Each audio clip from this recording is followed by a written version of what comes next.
I'd like you now to cast your minds back to what was a cold October afternoon in 2016, when a group of 77 young Western Australians sat waiting in the bleachers at the Melbourne showgrounds.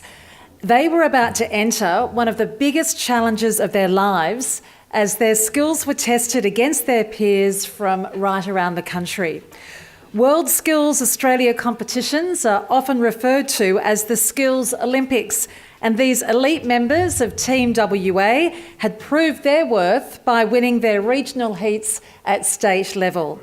After months of training, they were about to put their talents on the line once more against competitors from right across Australia. 3 days of tough competition later, Team WA emerged with a record haul of 27 medals. Today, we are honoured to have 3 members of that team to share their stories of how they became champions of their skill areas and how choosing a vet pathway has helped to shape their lives. Our 3 special guests will chat to us for around 5 minutes each, and we're really looking forward to hearing your stories. Ladies and gentlemen, to start us off, would you please welcome to the stage our first champion to tell her story, vehicle painter Dusti-Lee Franchi. Thanks, Dusti-Lee.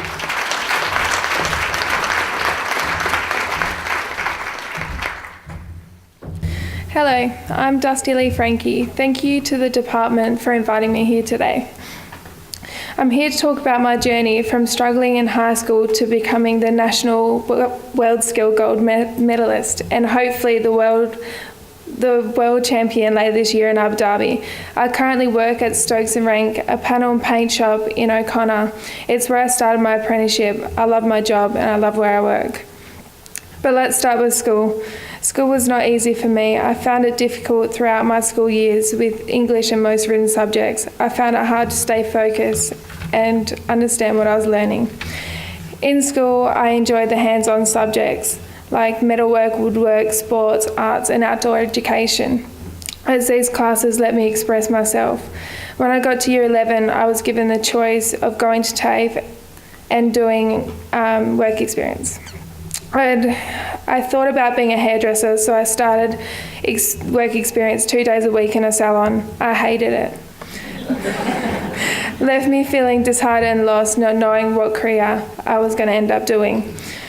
This was a major turning point for me. As a kid, I always enjoyed going to the speedway and being in the car scene. My mum's friend recommended a panel and paint shop for work experience every Thursday and Friday. I would work in the paint section and I absolutely loved it. The panel shop was Stokes and Renk. Where the school holidays came about, my boss Eddie asked if I wanted to continue working, and I took up the offer. I went in every day for 2 weeks doing 8-hour days. It really tested my passion for the trade. But at the end of it, I knew this was the job for me. My boss was so happy with my work ethic. He told me there was an apprenticeship waiting for me when I finished school. School lasted a week. I was back working at Stokes and Renk the following Monday. After making this decision, I felt like my life had just begun. I would say it's the best decision of my life. I started my full-time apprenticeship in July 2012 and I'm now fully qualified. Working in a smaller shop, you have time to learn properly and finish a job perfectly.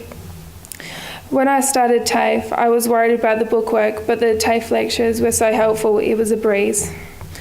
I was very grateful that my boss paid for my studies. He really saw my potential and worked with me to pick up my skills. I also did a couple of competitions where I did well. I won the state PPG colour matching competition and came 3rd in nationals in Melbourne. I couldn't be any happier with my achievement to find out I got nominated for RSC Apprentice of the Year, where I came runner-up, but at this point I still hadn't heard of what WorldSkills was till my TAFE lecturer said I should be competing in it. I thought, why not give it a red hot go? I entered the regional competition. It was crazy. I had no idea what to expect. They tested all my skills in one day. It was a lot of pressure. I didn't think I had done well at all. I wasn't very confident. When the mail came and I read the result, I completely shocked. I'd won gold. It was just amazing. All the hard work I put into one day ripped me apart, but it paid off. This meant I was through to the WorldSkills National Competition, so I began practicing more at a TAFE in preparation. I started getting really nervous and didn't really feel anywhere near ready to compete against the other winners across Australia. I was lucky to meet another female WorldSkills winner named Virginia. We were able to do heaps of prep together at the WorldSkills competition, but you can't help each other or talk. You have a slim time frame where the slightest fault can put you miles behind, so the practice was very important. I have to say the national competition in Melbourne was the hardest competition I have ever done. 3 days of constant pressure and strict time limits. If you don't finish, that's too bad. There is no second chance. I had a huge design to do on a bonnet which was way out of my comfort zone. I pushed through and got it done. A few times I thought I'd messed up and I felt terrible. But when they announced the gold winner, I didn't expect them to read out my name. It's the most amazing and overwhelming feeling in the world when your name gets called out and you have the gold medal around your neck.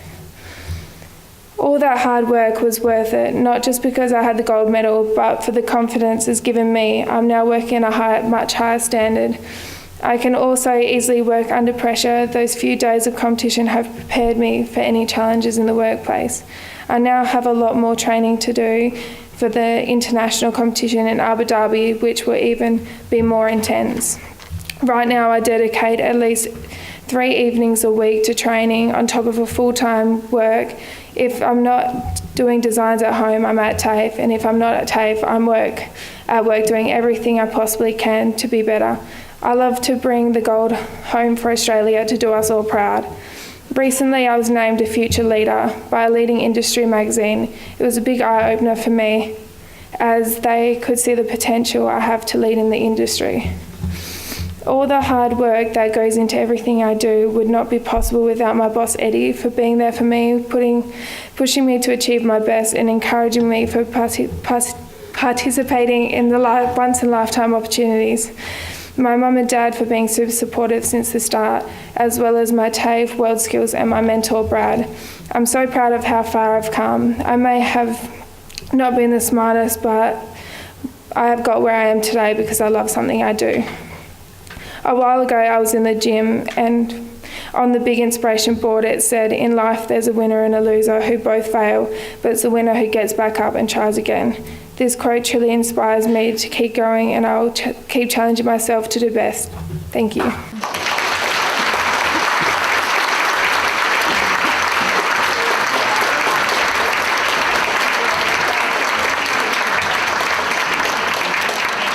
Thank you, Dusti-Lee, and all the best in Abu Dhabi later this year. From cars to the kitchen now, please welcome next one of our regional champions for the Southwest who competed in cookery, Sally Brittain. Thanks, Sally.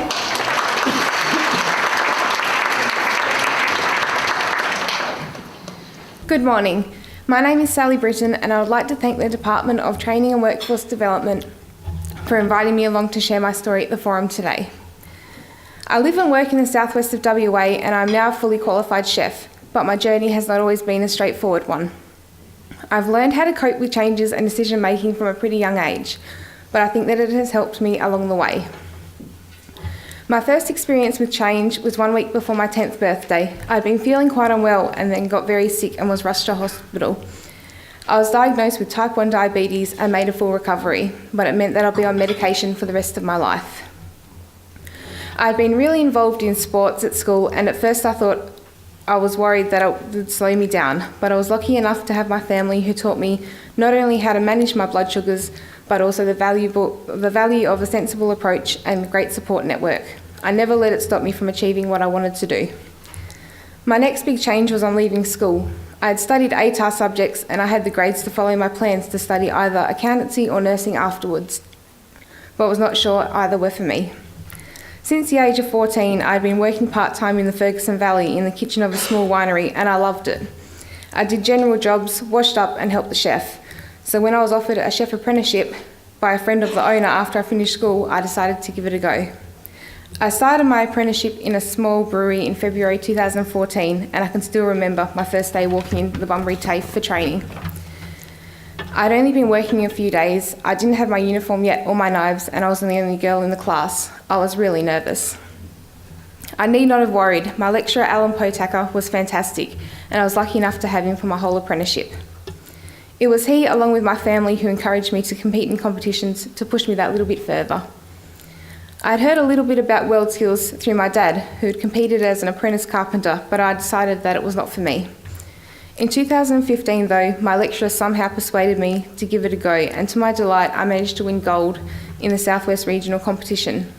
I was so excited when I got the results, and it was then that I realised I really wanted to compete in the national competition the following year. Luckily, I was selected for Team WA. 2016 was a crazy year. I had trained for 12 months whilst working full-time. I was in my final year of my apprenticeship, plus I'd begun my Certificate 4 in patisserie, which meant I went to TAFE one night a week for classes. I trained on my 2 days off, one day at TAFE by myself and one day at home, which drove my poor parents crazy. During the year, I would also travel to Margaret River once a fortnight to train at their campus with Amanda Smith. I worked and volunteered at a few events around the southwest and in Perth. I also went to different restaurants for some more experience, which I loved. It was really helpful, and I wouldn't have achieved what I did without it. While I loved working at the brewery, it didn't really expose me to what I needed to be on the same level as the other competitors, so having the opportunity to get experience in other kitchen while exhausting was a vital part of my training. While preparing for the Nationals, I'd also decided that I wanted to work somewhere a little different, so just before I left for Melbourne, I completed a trial for a new restaurant in Bunbury. Finally, the big day arrived and I went to Melbourne. It was hard work, but an amazing experience. I competed for 3 days and was delighted when it was announced I had won the bronze medal. My apprenticeship was signed off the week I got back. Meanwhile, Market Eating House, where I'd applied for work, offered me a full-time job. I was delighted. It is one of the best restaurants in Bunbury. I've been there for just over 6 months and work with a fantastic team and have learnt so much already. It turns out that Brittain, the chef and owner, who is now my boss, had also competed in WorldSkills during his apprenticeship. WorldSkills has given me so many opportunities and introduced me to so many amazing people. I would highly recommend this to anyone who is studying a trade of any type. Even if they only compete in the regional comps, they will get so much knowledge and experience from it. Since returning from the national competition, I've been lucky enough to win again at the South Regional TAFE Awards. I was presented with both the Patisserie Student of the Year and won the Women in Non-Traditional Trades Award. I feel like I've come such a long way since my 10th birthday when I was worried that diabetes might prevent me from achieving what I wanted to do. Thanks to the support of my family, my lecturers and some amazing people I've met in the industry, I've been able to turn my passion into the job I do every day, and I love it. Thank you.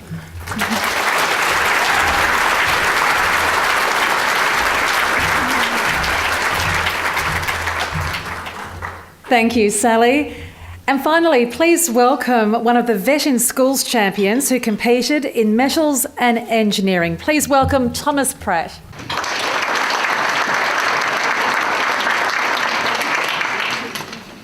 Good morning. My name is Thomas Pratt.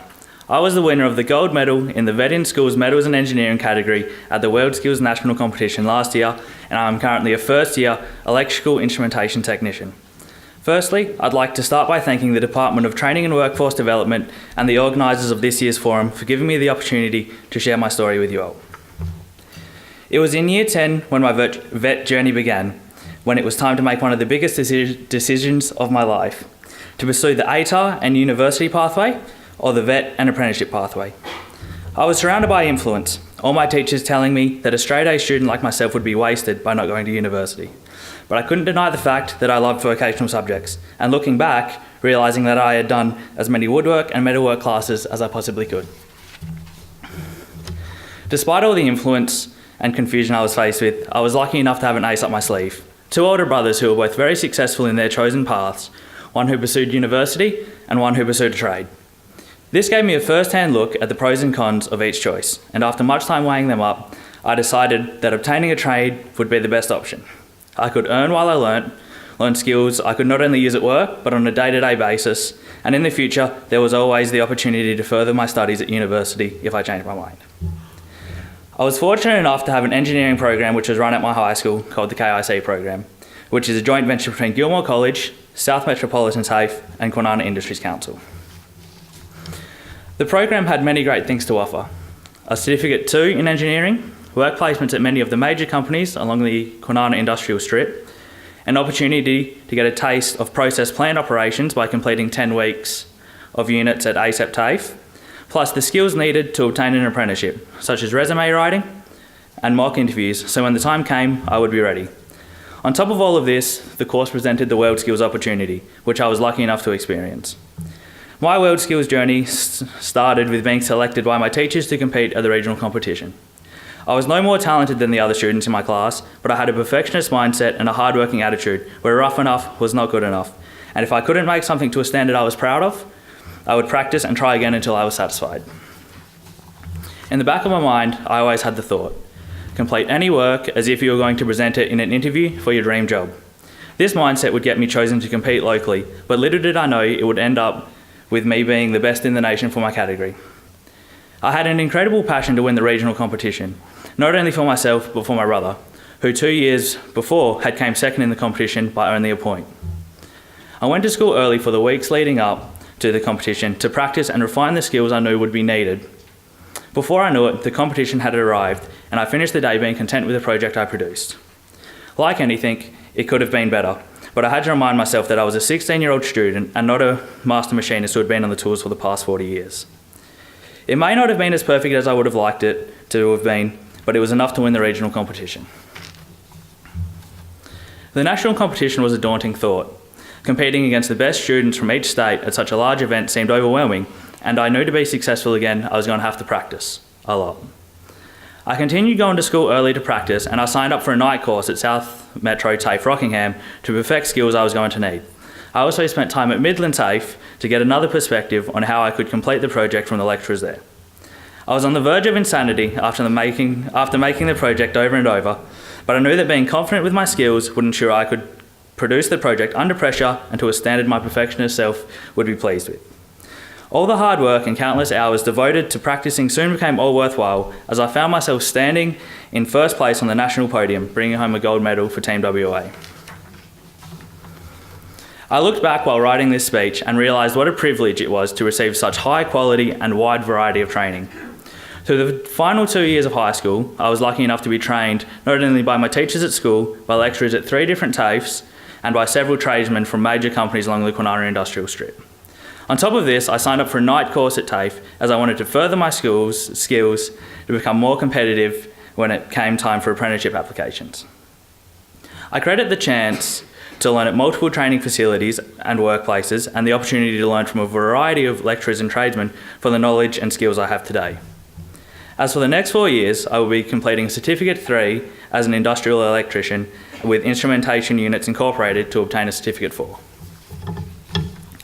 My opportunity to experience teaching from a variety of lecturers and tradesmen has continued from my school-based traineeship to my apprenticeship, and I am sure it will be a contributing factor in becoming a well-rounded and knowledgeable tradesman.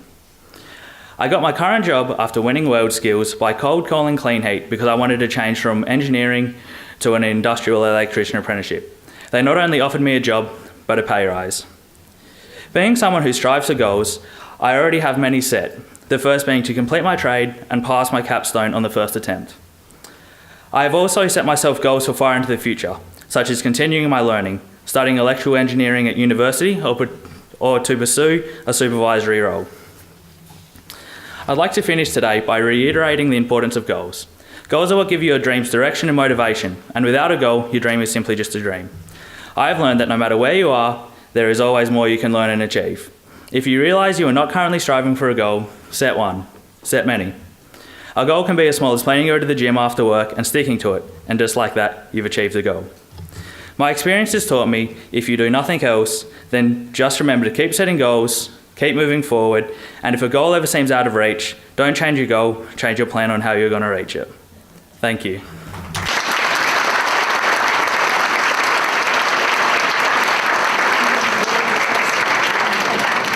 Thank you so much to Thomas. Also, Sally and Dusti-Lee, three such impressive young Western Australians.